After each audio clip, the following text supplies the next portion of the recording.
İçeride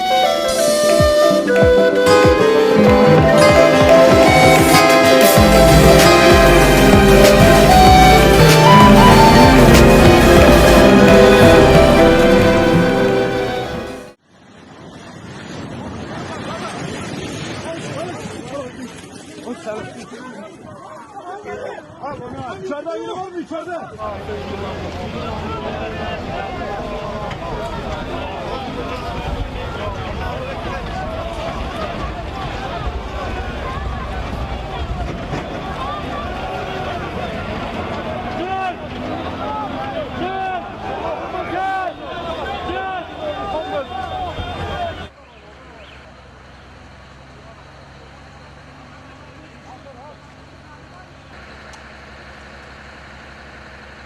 Olsun abi aşağı indirsinler bir kişiyi bilmiyorum. Tabii çektirmiyor.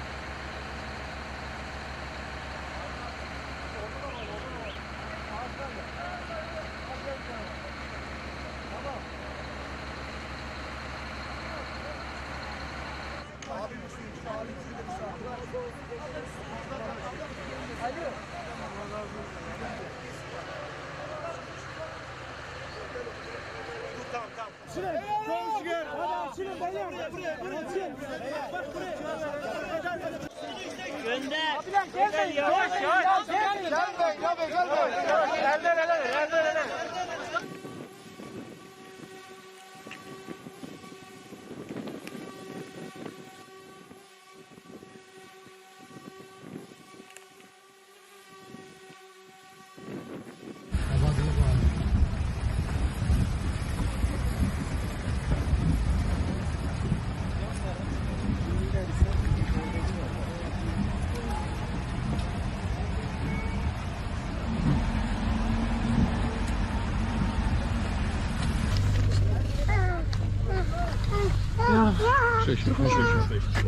يلا اعطينا طريقة يا شباب.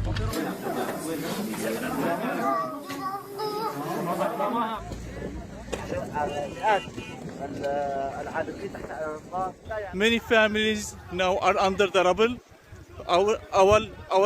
Our teams trying to save them, trying to save the people, to save all the people from under the rubble with all capabilities.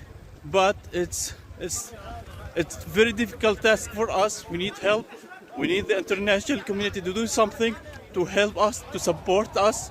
Northwest Syria now it's a disaster area. We need help from everyone to save our people. أهلنا المدنيين الكل يعمل في هذا المكان الضحايا الذين قتلوا جراء سقوط الأبنية.